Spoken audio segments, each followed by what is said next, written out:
Ito pala yung isda na nabili ko sa supermarket.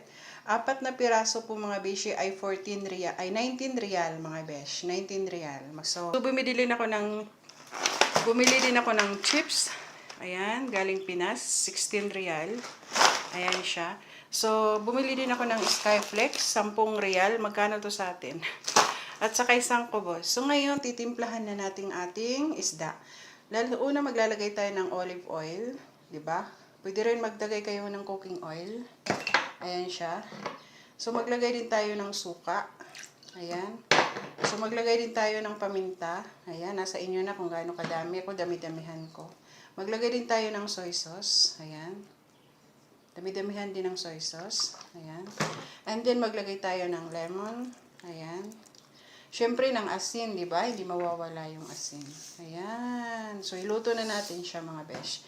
So, maglagay tayo ng konting tubig. Kunti lang. So, yan na. Iluto na natin siya.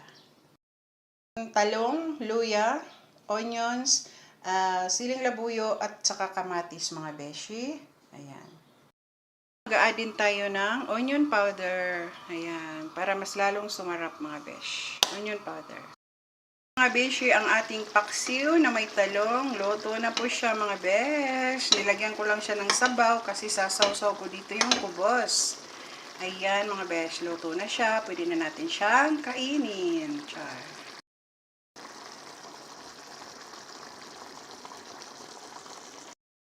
Po, si paksiw na may talong at may lagyan natin ng pipino at saka ng kubos. Ito po yung partner ko, mga beshi, ay kubos lang po ang aking ipa-partner dyan. So yummy.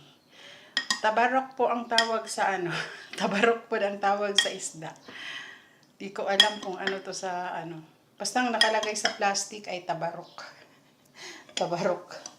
Tabarok fish. Fish. Ayan, kubos. Ayan. Yan si kubos. Malambot yung kubos natin, mga beshi. Ayan. So, kailangan meron tayong pipino para magmamatch po yung ating kakainin. May gulay, may isda. Ayan. May tinapay. So, yun, mga besh. Tayo ay kakain na ng ating masarap na paksiw na isda tabarok. Isda tabarok. So, yun. Talagang hinanap ko talaga to kanina sa supermarket. Sa wakas, nakahanap din ako ng masarap na isda. Char. Masarap siya, mga bishi, kasi malaman siya. O, tapos mataba.